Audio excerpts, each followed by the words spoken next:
Can you believe a plane disappearing in thin air in today's world of advanced technologies? Yes, this is what happened with Malaysian airline flight MH370 in 2014.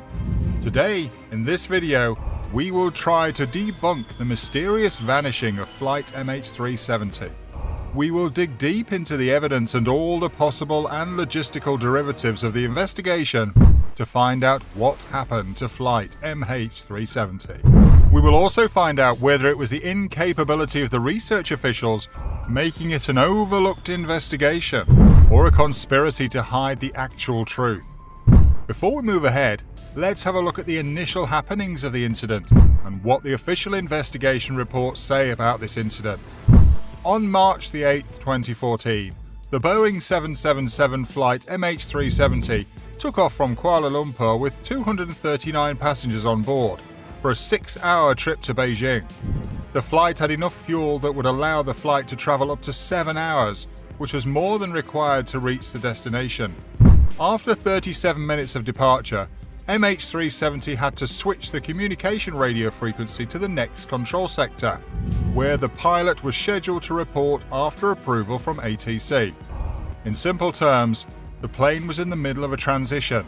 It would cross the Kuala Lumpur ATC space and enter the Ho Chi Minh ATC space. This was the last communication done with flight MH370. After years of searching and finding some of the wreckage of the lost plane, the investigation concluded that MH370 was on autopilot mode and flew for 6 hours above the southern Indian Ocean. Later on, running out of fuel, flight MH370 plunged at high speed into the ocean. From 2014 to 2017, after nearly 3 years of searching, the official search for MH370 was called off in January 2017. Family members of passengers and the country as a whole were upset by the lack of credible answers as to what caused the jet to vanish. This stirred the clouds of debate in people to know what happened to MH370. Many renowned agencies of different countries were involved in the investigation, but all of them seemed to be hiding the truth or were incapable and overlooked the proofs derived from the investigation.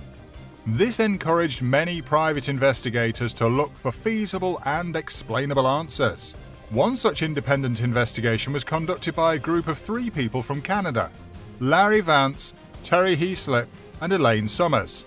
All 3 had immense work experience in the aviation industry and had been involved in the investigation of accidents for years. Based on their private investigation, evaluating the evidence and general laws of physics, they deny the claim that MH370 was on autopilot when it descended into the ocean. According to Larry's team, the plane didn't crash pilotless into the ocean. Rather, it was a man-made incident. Basic investigative methods prove that the plane was under the control of a pilot and was purposely landed by the pilot on the ocean surface. The facts presented in this video are according to the investigation made by these independent investigators. They assume that this act was pre-planned. The pilot aimed to fly the plane to a remote location and abandon it in such a way that it would sink to the ocean's depths without leaving a trace. But there were 2 flaws in the pilot's plan, which left some proof behind. To begin with, the pilot was unaware of the fact that the plane's electronic surveillance system cannot be completely deactivated. Second, he didn't expect that ocean forces would dislodge parts of the plane during the landing. These parts became evidence floating to the nearby shores. The plane approached and entered the water with its wing leveled, according to the markings on the flaperon. This indicated that the plane was in a landing position, with its nose slightly up. It was approaching the water surface at a typical landing speed, preparing for a controlled landing. According to damage patterns on 2 retrieved debris pieces, the landing flaps were down as the plane sank into the water. This can only happen when a pilot manually regulates the flaps for them to expand. Understanding the facts, MH370 was flown by a pilot deliberately performing a controlled landing. This intrigues the biggest question. Where did the official investigation go wrong, even though the evidence was so obvious to support a controlled landing on the ocean and dismiss the free fall theory?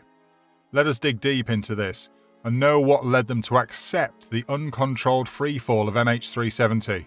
During the initial stages by the official investigators, it was determined that the flight's electrical connectivity was not turned off.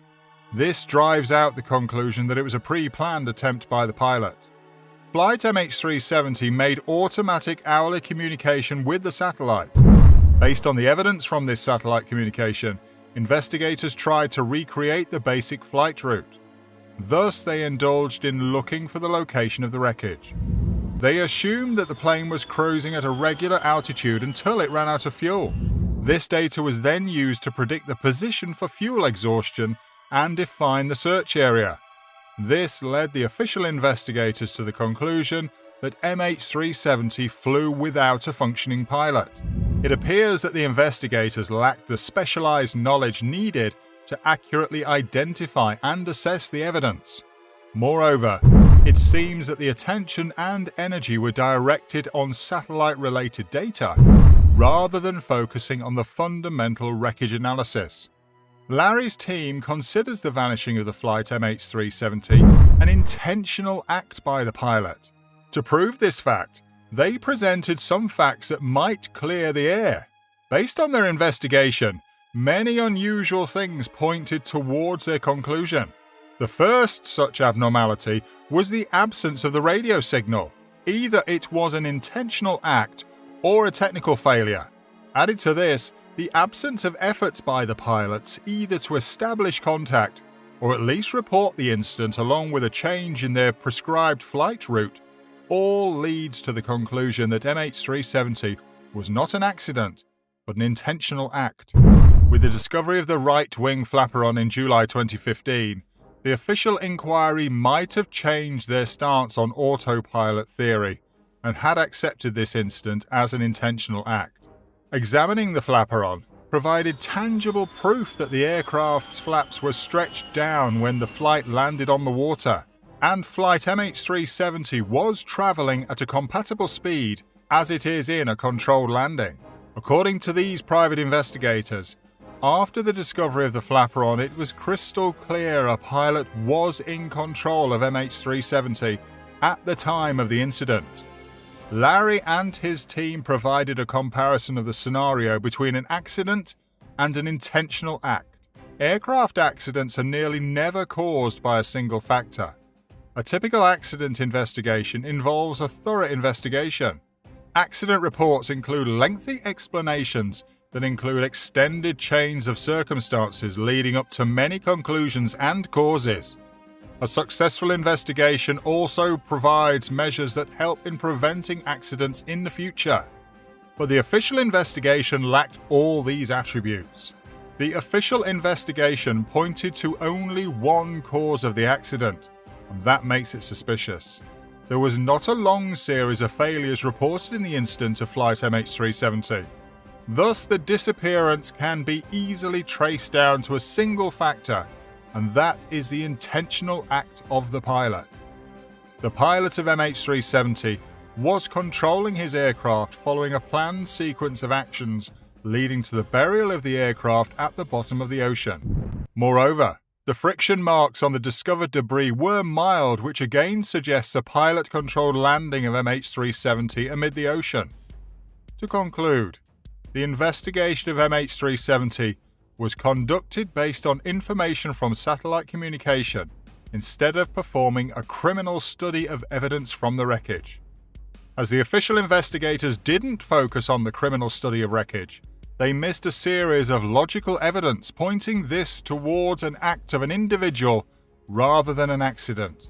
Larry's team provided an analysis of what would be the form of wreckage in either case. According to Larry and his team, if MH370 had crashed while at high speed, there would have been tens of thousands of pieces of floating debris of the plane. Initially, they would have been floating and later sinking in the ocean. Some parts with floating nature would float for an extended time. On the contrary, only 20 pieces of wreckage have been discovered from MH370. All these pieces were found on the eastern coast of Africa, which is far from the place of the incident. The lack of more floating debris suggests that there was no high-speed crash of MH370. Another aspect to consider is that when the landing of an aircraft is human-controlled, then it will take a few seconds to come to a stop and will be relatively less damaged, even to the outer parts of the aircraft. Not only that, the aircraft's main part will remain intact, whereas in the case of a high-speed crash landing, the friction will be extremely high, resulting in the absolute destruction of the aircraft from friction in seconds. After going through all these facts, it is sure that the center part of MH370, along with its 237 passengers, rests in peace somewhere at the bottom of the Indian Ocean, a place picked by the pilot to make it undiscoverable. Now the question has turned from what happened to MH370 to where exactly Flight MH370 is. Will Flight MH370 ever be found? The answer to this is relatively simple. Yes, but it will take a long time until such technologies are developed which can go deep down and discover the mysteries hidden deep in the heart of the oceans. We hope you enjoyed this video. Don't forget to share it with your friends who would love to know about such interesting mysteries and facts about aviation. Hit the subscribe button for your weekly dose of informative fun, and ring the bell icon to never miss a video from us. Catch you soon to debunk another interesting mystery in the next episode. Thank you.